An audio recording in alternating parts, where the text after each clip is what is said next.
வணக்கம். நீங்க எங்க வீடியோ கமெண்ட்ஸ்ல கேட்டிருந்த சில பங்குகளை, அதாவது ஸ்டாக்ஸ் பத்தி ஆழமா அலசுறது தான் இன்னைக்கு எங்களுடைய நோக்கம். எங்களோட இந்த முயற்சிக்கு நீங்க ஆதரவளிக்க இந்த வீடியோவை லைக் பண்ணுங்க, சப்ஸ்கிரைப் பண்ணுங்க. ஒரு சின்ன வேண்டுகோள் மட்டும். கமெண்ட்ஸ்ல வர எல்லா பங்குகளுக்கும் எங்களால உடனடியா வீடியோ செய்ய முடியறதில்ல. ஆமா, அது ஒரு நடைமுறை சிக்கல். அதனால உங்களுடைய பங்கு சம்பந்தமான சந்தேகங்களுக்கு உடனடி பதில்கள் கிடைக்கணும்னா எங்களுடைய இலவச டெலிகிராம் சேனல்ல சேருங்க. அதோட லிங்க் கீழே டிஸ்கிரிப்ஷன்ல இருக்கு. வாங்க ஒவ்வொரு கதையா பார்க்கலாம். முதல்ல அதிக எதிர்பார்ப்பும் அதே அளவு ரிஸ்க்கும் இருக்கிற பாதுகாப்புத்துறை, டிஃபென்ஸ் செக்டர்ல இருந்து ஆரம்பிக்கலாமா? ஆமா, ஆரம்பிக்கலாம். நாம பார்க்க போற முதல் 2 நிறுவனங்கள் ஜென் டெக்னாலஜிஸ் அப்புறம் பாரிஸ் டிஃபென்ஸ். சரி. ஜென் டெக்னாலஜிஸ் இந்த ராணுவ பயிற்சிக்கான சிமுலேட்டர்கள் செய்றாங்க இல்லையா? ஆமா, நிஜ போர்ச்சூழலை உருவாக்குற அந்த மென்பொருட்கள் அப்புறம் கவுண்டர் ட்ரோன் சிஸ்டம்ஸ். இது நம்ம உள்நாட்டு பாதுகாப்பு உற்பத்தியில ஒரு முக்கியமான பங்குன்னு சொல்லலாம். அதே துறையில பாரிஸ் டிஃபென்ஸும் ஒரு முக்கியமான பிளேயர் தான். ஆனா அவங்களோட கவனம் கொஞ்சம் வேற. ஓ, எப்படி? அவங்க பாதுகாப்பு உபகரணங்களுக்கு தேவையான ஆப்டிக்ஸ், அதாவது உயர் தொழில்நுட்ப லென்ஸ்கள், எலக்ட்ரானிக்ஸ், இந்த மாதிரி விஷயங்கள்ல ஸ்பெஷலைஸ் பண்றாங்க. சரி சரி. அப்போ 2 பேருமே டெக்னாலஜி பேஸ்ட் கம்பெனிஸ் தான். ஆமா, ரெண்டுமே இந்திய தொழில்நுட்பத்தை நம்பி வளர்ற நிறுவனங்கள். சமீபத்துல ஜென் டெக்னாலஜிஸ் பாதுகாப்பு அமைச்சகத்திடமிருந்து சில பெரிய ஆர்டர்களை வாங்கியிருக்காங்க. பாரிஸ் டிஃபென்ஸ்க்கும் புதிய ஆர்டர்கள் கிடைச்சிருக்கு. இதெல்லாம் நல்ல செய்தி தானே? நல்ல செய்திதான். ஆனா இங்கதான் விஷயமே இருக்கு. இந்த நல்ல செய்திகள் எல்லாமே ஏற்கனவே விலையில பிரதிபலிக்குது.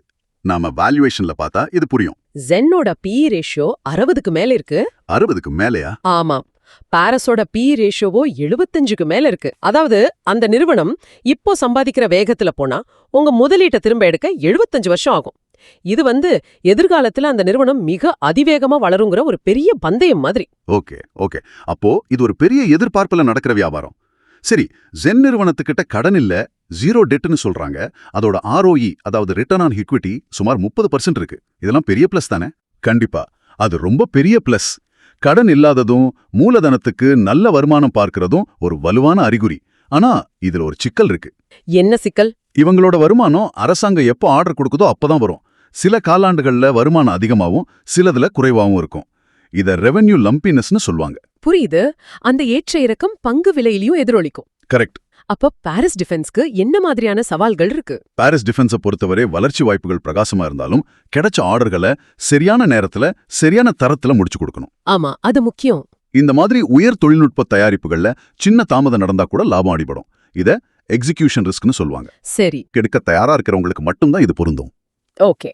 பாதுகாப்பு துறையோட அதிக ரிஸ்க் அதிக எதிர்பார்ப்பு கதையில இருந்து இப்போ முற்றிலும் மாறுபட்ட ஒரு கதைக்கு வருவோம். ஒரு கம்பேக் கதை. PC ஜூலர் சில வருஷங்களுக்கு முன்னாடி பல பிரச்சனைகளை சந்திச்ச இந்த நிறுவனம் இப்போ மீண்டு வர முயற்சி பண்ணுது. ஆமாம், இது ஒரு கிளாசிக் டர்ன் அரவுண்ட் கதை. அதாவது சரிவிலிருந்து மீண்டு வரும் ஒரு முயற்சி. இதுல முக்கியமான ஒரு விஷயம், உத்தரப்பிரதேச அரசோட CM யுவா திட்டத்தின் கீழே 1000 பிரான்சைஸ் கடைகளை திறக்க இவங்களுக்கு ஒப்புதல் கிடைச்சிருக்கு. ஆமா, அதுதான் இந்த கதையோட முக்கியமான திருப்பமே. இது நிறுவனத்தோட எதிர்காலத்தையே மாத்தக்கூடிய ஒரு விஷயம். 1000 கடைகள்ங்கிறது கேட்கவே பிரம்மாண்டமா இருக்கு. அப்போ இதோட வேல்யூவேஷன் எப்படி இருக்கு? டைட்டன், கல்யாண் ஜுவல்லர்ஸ் மாதிரி பெரிய நிறுவனங்களோட ஒப்பிடும்போது இங்கதான் சுவாரஸ்யமே. இதோட PE ரேஷியோ வெறும் 12.8 தான். 12ஆ? ஆமா, டைட்டன் மாதிரி நிறுவனங்களோட ஒட்டிடும்போது இது ஒண்ணுமே இல்ல.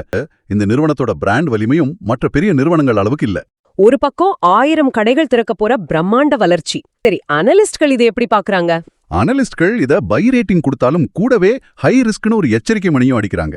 அவங்க நிர்ணயித்திருக்கிற இலக்கு விலை 15 ரூபாய். இது தற்போதைய விலையிலிருந்து சுமார் 41% அதிகம். இந்த டர்ன் அரவுண்ட் கதை மேல நம்பிக்கை வச்சு அந்த ரிஸ்கை எடுக்க தயாரா இருக்கிறவங்க இதை கவனிக்கலாம். ஆனா ரிஸ்க் ரொம்பவே அதிகம். சரி, இந்த ஹை ரிஸ்க் கதைகள்ல இருந்து இப்போ உற்பத்தி துறையோட ஜாம்பவான்கள் பக்கம் போவோம். இவங்க ஏற்கனவே தங்களை நிரூபிச்ச பெரிய நிறுவனங்கள்.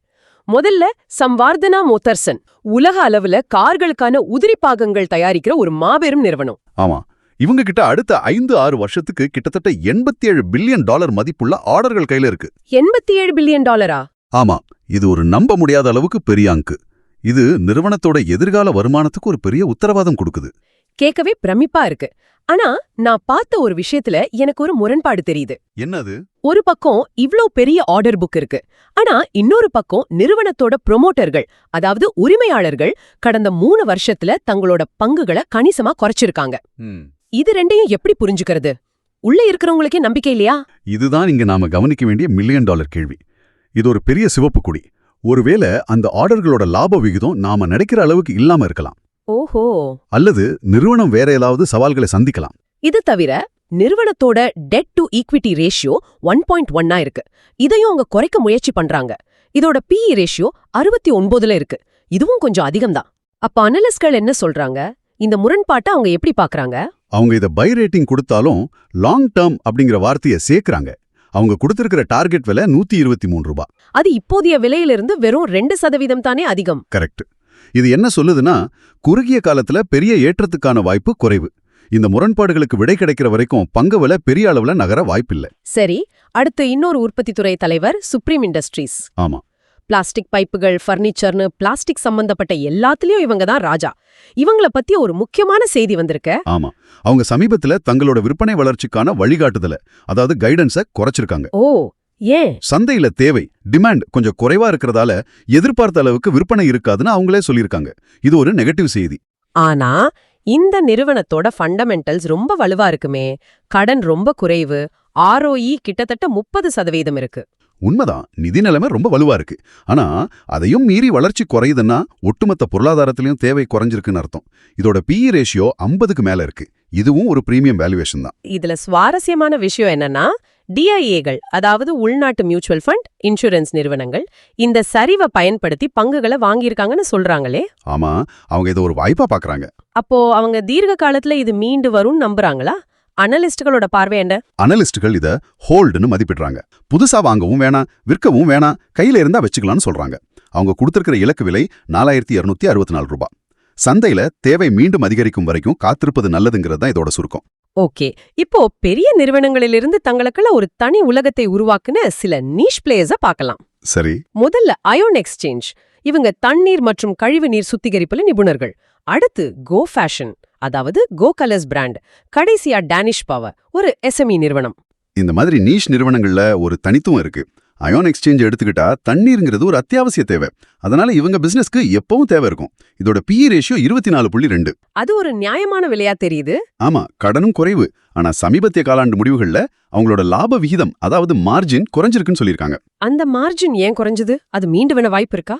அனலிஸ்ட்கள் இதுக்கு 82% அப்சைடு இருக்குன்னு சொல்றாங்களே. மூலப்பொருட்கள் விலை ஏறுறது, போட்டி அதிகமாகிறது போன்ற காரணங்களால மார்ஜின் குறையலாம். இந்த மார்ஜின் அழுத்தம் தற்காலிகமானதான் பார்க்கணும். மார்ஜின் மீண்டு வந்தா அனலிஸ்ட்கள் சொல்ற மாதிரி பெரிய வளர்ச்சிக்கு வாய்ப்பு இருக்கு. அவங்க டார்கெட் விலை 640 ரூபாய். ஓகே, அதனாலதான் இது நியூட்ரல் டு பை ரேட்டிங்ல இருக்கு. ஆமா, மார்ஜினை உன்னிப்பாக கவனிக்கணும். சரி, கோ ஃபேஷன் கதை என்ன? அவங்க தேவை குறைஞ்சிருக்குன்னு சொன்னாலும் DIA ஹோல்டிங் 35% வரைக்கும் அதிகரிச்சிருக்கே. இதுவும் சுப்ரீம் இண்டஸ்ட்ரீஸ் மாதிரி ஒரு முரண்பாடா? கிட்டத்தட்ட அதே மாதிரி தான். கோ ஃபேஷனோட ROE சுமார் 20%. கடனும் குறைவு. இவங்க Tier 2, Tier 3 நகரங்கள்ல வலுவா இருக்காங்க. இப்போதைக்கு தேவை குறைவா இருந்தாலும் நீண்ட காலத்துல இந்திய பெண்களோட ஆடை வாங்கும் பழக்கம் மாறும்போது இவங்களுக்கு பெரிய வளர்ச்சி வாய்ப்பு இருக்குன்னு DIAகள் நம்புறாங்க. அதனாலதான் பங்குகளை வாங்குறாங்க. அப்போ அனலிஸ்ட்களோட பார்வையும் ஹோல்ட் அல்லது லாங் டேர்ம் பை என்பதாகத்தான் இருக்கு. கரெக்ட். SME நிறுவனமா இருக்கிறதால வளர்ச்சியும் வேகமா இருக்கும். இதோட PE ரேஷியோ வெறும் 18.6 தான். CG பவர் மாதிரி பெரிய நிறுவனங்களோட ஒப்பிடும்போது இது ரொம்ப குறைவு. கடன் இல்ல, ப்ரமோட்டர் கிட்ட 73% பங்குகள் இருக்கு. அது ஒரு நல்ல விஷயம். ஆமா, ஆனா SME பங்குகள்ல ஏற்ற இறக்கமும் அதிகமா இருக்கும், ரிஸ்க்கும் அதிகம். அனலிஸ்டுகள் இதுக்கு பை ரேட்டிங் கொடுத்து 800 ரூபாய் டார்கெட் வச்சிருக்காங்க. அருமை. நம்ம பயணத்தோட கடைசி கட்டத்துக்கு வந்துட்டோம். இறுதியா சேவைத்துறையில 2 நிறுவனங்கள். ஒன்னு நாராயண ஹிருதயாலயா, இன்னொன்னு IDFC ஃபர்ஸ்ட் பேங்க். சரி. நாராயண ஹிருதயாலயா மலிவு விலையில தரமான மருத்துவ சேவை கொடுக்கிற ஒரு பெரிய மருத்துவமனை செயின். அவங்கள பத்தி பேசும்போது முதல்ல கண்ணுல படுறது அதோட PE ரேஷியோ தான். 82க்கும் மேல இருக்கு. 82? நம்ம பார்த்த டிஃபென்ஸ் பங்குகளை விட இது அதிகம். எந்த ஒரு நிறுவனத்துக்கும் இவ்வளவுல கொடுக்கறது சரியா? இது ஒரு விதமான குமிழியா இருக்காதா? நல்ல கேள்வி. இதுக்கு சந்தை சொல்ற காரணம் quality comes at a premium. அதாவது தரமான பொருளுக்கு விலை அதிகம்தான். அப்போலோ, ஃபோர்டிஸ் மாதிரி போட்டியாளர்களோட ஒப்பிடும்போது இவங்களோட வளர்ச்சியும் லாப விகிதமும் ரொம்ப சிறப்பா இருக்கு. ப்ரொமோட்டர் கிட்ட 63.85% பங்குகள் இருக்கு. FII தொடர்ந்து பங்குகளை வாங்குறாங்க. ஓஹோ. இந்த காரணங்களால தான் அனலிஸ்ட்கள் இதை ஒரு ஸ்ட்ராங் பைன்னு மதிப்பிட்டு 2043 ரூபாய் இலக்கு விலை கொடுத்திருக்காங்க. அவங்க பார்வையில இது ஒரு உயர்தர ஹெல்த் கேர் நிறுவனம்.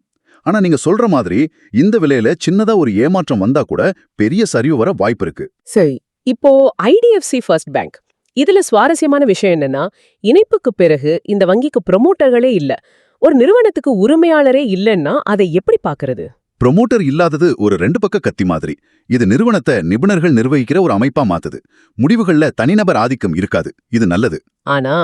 ஆனா கஷ்ட காலத்துல நிறுவனத்தை காப்பாத்த ஒரு உரிமையாளர் இருக்க மாட்டார். இங்க FII ஹோல்டிங் 35.60% வரைக்கும் கடுமையா உயர்ந்திருக்கு. ஆனா DIIகள் பங்குகளை குறைச்சிருக்காங்க. இது ஒரு குழப்பமான சிக்னல்.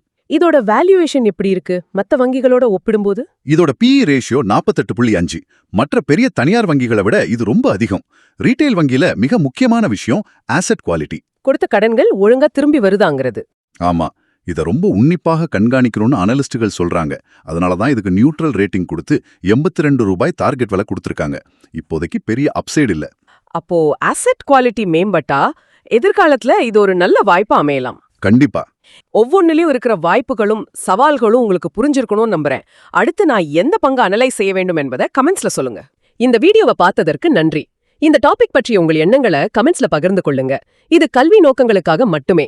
ஆமா, எந்த ஒரு முதலீட்டு முடிவையும் எடுப்பதற்கு முன்பு உங்கள் நிதி ஆலோசகரிடம் கலந்தாலோசிப்பது அவசியம். நன்றி.